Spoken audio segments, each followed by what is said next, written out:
سلامونه د بي بي سي پښتو ټلویزیون اونۍ په خبرونو کې د خبرونه ته راغلی چې د تیر اونۍ پاموړ راپورټونه پکې درته راوند کړی دي. پایله هم د افغانستان پاکستان پر اړیکو کوو. د تیر اونۍ پاکستاني پلازمینه اسلام آباد کې د آسیا زړه کنفرانس تر سره شو چې موخه له افغانستان سره مرسته او ملاتړ و. کنفرانس ته افغان ولسمشر اشرف غني هم ورغلی و. د وینا پر مهال ویل یو بل ته د پړې ګوته نیول ګټه نه لري او په خبره باید د سیمې ټول هیوادونه د سولې لپاره په ګډه کار وکړي. افغان ولسمشر ویل له رسمي چوکاټه بهر د ورانکارو کارولو تګلاره زړه او له کاره لوېدلې ده او د سولې په اړه باید یوازې خبرې نه په وینا عمل هم باید وشي. د ایران د بهرنیو چارو وزیر ویل د طالبانو ترمنځ له توپیرونو د داعش ډله ګټه اخلي چې د اندېښنې وړ خبره یې وبلله او د هند د بهرنیو چارو وزیر بیا د ترهګرۍ سره مبارزه د ټولو مسؤلیت وګاڼه. د افغانستان پاکستان اړیکو ته په پام پېښور کې رحمان الله له رحیم الله یوسفزي سره خبرو کې پوښتلي چې دوه اړخیز اړیکې څه حال کې دي. د اشرف غني راتګ ډېره مهمه خبره ده. د یو ځل مخکې پاکستان ته راغلی او آیا وخت کې اړیکې ښه کېدې بیا اړیکې خرابې شولې. د دې دپاره هم تیاری شوې دی. اشرف غني او نواز شریف ملاقات پیرس کې شوی دی. په دې کې د امریکې هم ډېر مهم رول دی او نور زموږ سیاسي خلکو هم کوشش کړی. نو دغه ملاقات چې کېږي راتګ سفر دې نه دا ظاهرېږي چې دوی دا نیت شته چې خپلې اړیکې ښې کړي. ستاسو په فکر د دې کانفرنس سره پاکستان او افغانستان تر کوم حده د یو بل نږدې راتلی شي؟ نو زما خیال دی چې دا خبرې کول او دا نیت ښودل چې موږ غواړو چې اړیکې ښې شي دا ډېره مهمه خبره ده. یعنې مخکې خو خبرې نه کولې یو بل سره سفر یې نه کو نو رابطې به حل شوي دي ملاقاتونه هم کېږي او بل دا ده چې زر نشي کېدلی. یعنې یو ملاقات یو غونډه دې دپاره به کوشش کول غواړي. دغه نااعتباري دغه بې باوري هغې ډېر وجوهات دي. نو هغه ټول وجوهات ختم کول لرې کول تسلي کول د یو بل په نیت باندې شک نه کول. یعنې افغانستان د پاکستان په هکله ډېر شکوک او شبهات کوي او پاکستان هم د افغانستان په هکله ډېر شکونه لري. نو هغه شکونه به لرې کول غواړي او حقایق به مخې ته راوستل غواړي.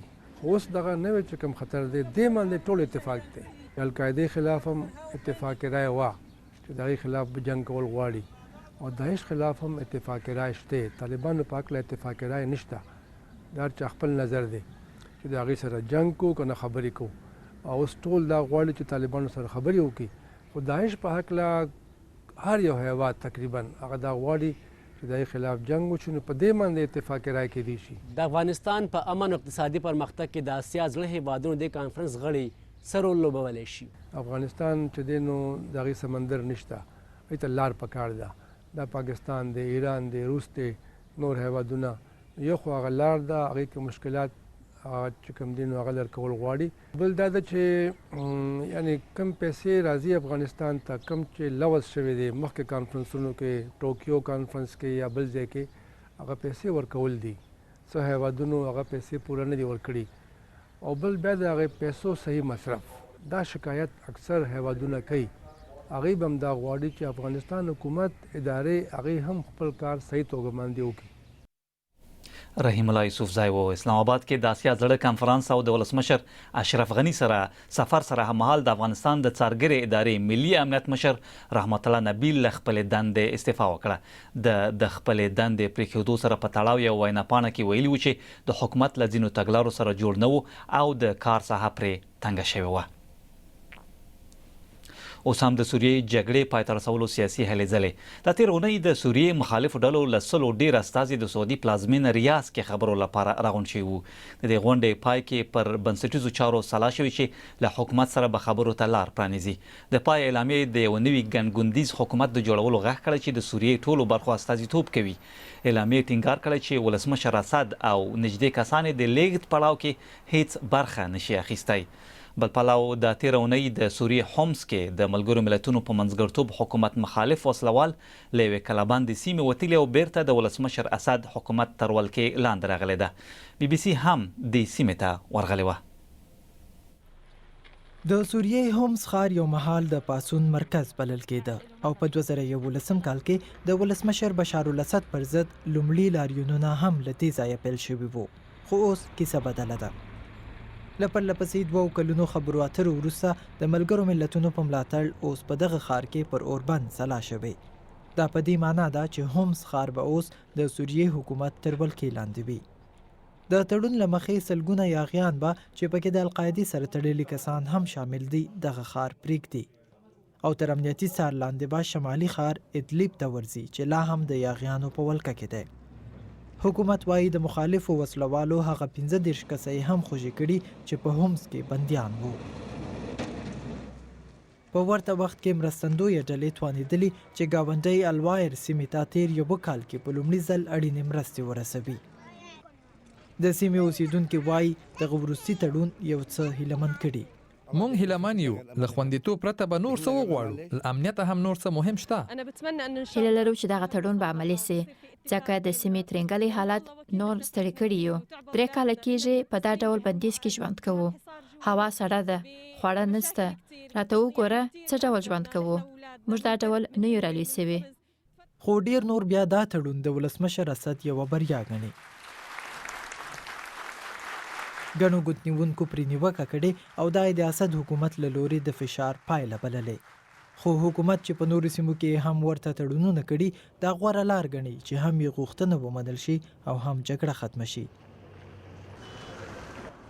د یاغیانو لومړۍ ډله د ښار پرېښودو ته چمتووالی نیسي او تر شا یو داسې ښار پرېږدي چې خلک یې ویرېدلي او 4 کلنې جګړې ستړي کړي دي. ډیر به اوس فکر کوي چې آیا دا ډول تړونونه به د سولې خبرو لپاره یوه ښه فضا برابره کړی شي.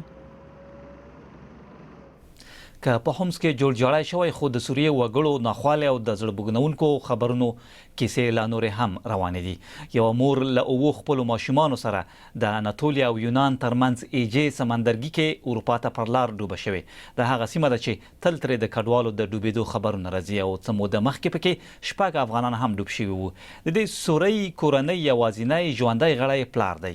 دی د خپلې غمیزې پړه پر انساني قاچاقیانو او هم پر هغو خلکو اچوي چې همدا سفر کوي. له بي سي سره خبرو کې د غږ وکړ چې له جګړو سره دی دوی په خپل ټاټوبي او وطن کې پاتې شي. د ایجا سمندرګي په منځ کې تری تم شول. علي الساهو له خپلې کورنۍ سره یو ځای په کښتۍ کې سپور شو او د ښه ژوند په لټه د اروپا په لور راوخوځېد. خو د کښتۍ انجن خراب شو، په ډوبېدو شوه او د علي میرمن نه 2 بچیان یې ډوب کړل. مشر یې 9 کلن و او تر ټولو کشر یې یوازې 10 ورځنی. قاچاق وړونکو ورته ویلي وو کښتۍ خوندي ده او د ژوند ژغورنې واسکټ ته اړتیا نشته. یوه دردونکې او غمجنه پیښه. دوی د اسلامي دولت نومې ډلې نه په تېښته وو او فکر یې کاوه چې له سخت پړاوه راوتي. دا خطر ما اخلئ، د اوبو له لارې مه ځئ، که نه ماشومان به مو له لاسه ورکړئ. قاچاقبران ظالمان دي. راته وویل چې یونان ته به 15 دقیقو کې ورسیږئ. ټولو ته مې مشوره دا ده چې سوریې کې ایسار شئ. هر څومره چې سخت حالت وي مه یې پرېږدئ. د ځینو بچیانو مړي یې موندل شوي، د میرمنې او ځینو نورو مړي یې لا هم نادرکه دي، خو د ژوندي موندلو هیله یې نشته. د یونان د هیوس ټاپو نږدې دی. همدا اونۍ 6 افغان کوچنیان هم دلته ډوب شوي وو. ترکیه تر فشار لاندې ده چې کښتۍ یې اوښتو ته پرېنږدي او د اروپایي ټولنې په مالي ملاتړ د پولو کلکه څارنه وکړي. خو بیا هم ډیر خلک دغه خطرناک سفر ته زړه ښه کوي. اروپا ته د راتلو خوب د علي لپاره د یو تیر یاد په څیر دی. یو میړه او پلار د خپلې کورنۍ ویر کوي. څومره نور به له داسې برخلیک سره مخ شي.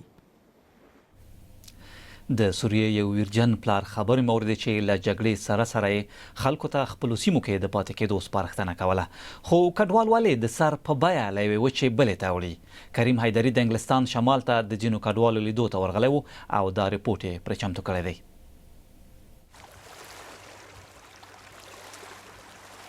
ستړي ستومانه د سمندر له څپو ژغورل شوي او د هیوادونو پر پولو په تشه ګېډه اوښتي.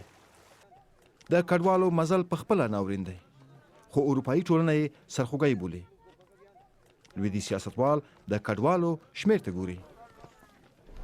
د امن او هوسا ژوند په لټه ځینې خپل مزل د سر په بیه پیلوي، خو هغه چې را رسیږي د نوي ژوند پیل ورته تر کړاو کم نه دی.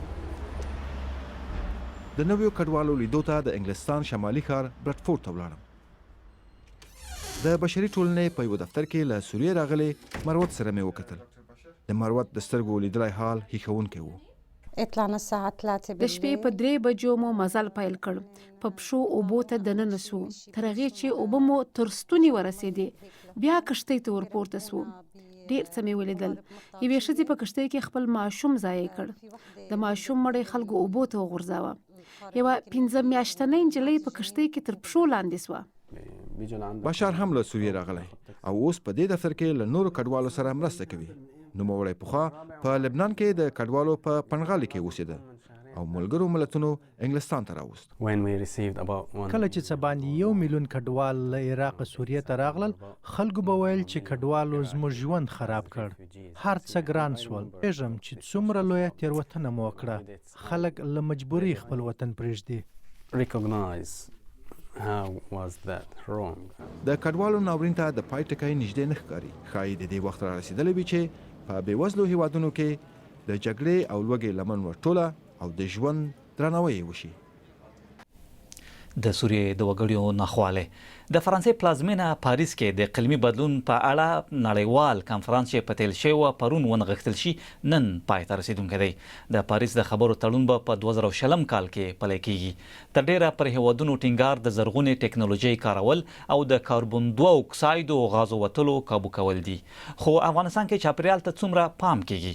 د ننګرهار مرکز جلال آباد کې رکشاو د ښار هوا ککړه کړې. د سپرلۍ دغې وسیلې د ځایي ډاکټرانو او چارواکو په وینا د ګڼو کسانو روغتیا ته ګواښ پېښ کړی دی. سید عبدالله نظامي د کتلو لپاره جلال آباد ته ورغلی و. شین موسمي سوړ ژمی ننګولی د افغانستان ختیځ ننګرهار چې همیشه بهار یادیږي، خو دې رکشا ډوله موټرونو یې هوا داسې ککړه کړې چې روغتیا یې ځپلې او چارواکي وایي د دې ښار خلکو ته دا لوګی سرطان ګرځېدلی. رکشې په جلال آباد ښار کې یوه ستره ستونزه ده، یوه ستره چاپېریالیزه ستونزه ده. د دغې له امله په لسګونو قسمه ناروغۍ د جلال آباد ښار اوسېدونکو ته رامنځته کېږي چې د یوې تازه سروې له مخکې دغه سروې البته زموږ د مرکزي ادارې له لارې موږ ته راغلې، د رسمي موږ ته راغلې. په هغې کې ویل شوي دي چې د 250 میلیونه افغانیو نه اضافه هر کال په هغه ناروغانو باندې لګول کېږي چې د رکشو د دود له امله ناروغه کېږي. دا په ننګرهار ولایتي روغتون کې د تنفسي ناروغانو واټ دی. روغتیا پالان وایي تر نورو ډیر د دې ناروغیو په درملنه لګیا دي. د ننګرهار ولایت چون یو سرحدي ولایت ده، پر نفوسه ده په حدود د 3.5 میلیونه وګړي دلته ژوند کوي. بر علاوه دې نه تنفسي ناروغي، ځینې موسمي ناروغۍ موږ لرو چې د ژمي په راتګ سره په اطفالو کې پیدا کېږي. خو متاسفانه ځینې تنفسي ناروغۍ چې هغه په ښار کې د غیر قانوني او بې شمېره زیاتو رکشو د چلېدو له کبله دي چې دغه رکشې بر علاوه دې نه چې هغه سټنډرډ تیل او ګاز نه استفاده نه کوي، دوی د ګازو سره هغه موبلاینو نه استفاده کوي چې هغه د نورو موټرو په واسطه په کار وړل شوي. رکشا د ډیرو لپاره د روزۍ ګټلو وسیله ده، اسانه او ارزانه هم. په دې ښار کې چې د وګړو شمېر یې 1 میلیون ته رسیږي، هیڅ منظم ترانسپورتي سیستم نه لیدل کیږي. وګړي د تګ راتګ لپاره له همدا ډول رکشو ګټه اخلي، نو ترخه لوګي به یې هم زغمي.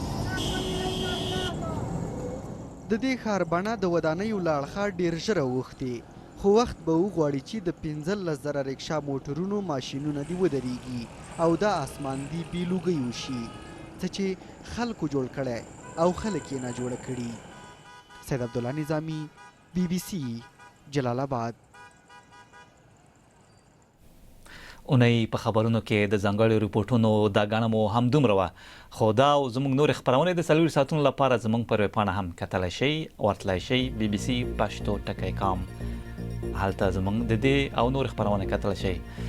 خپرونه همدومره، تر بلې چې هر چېرې وئ لوی څښتن مو مل او ښه وخت.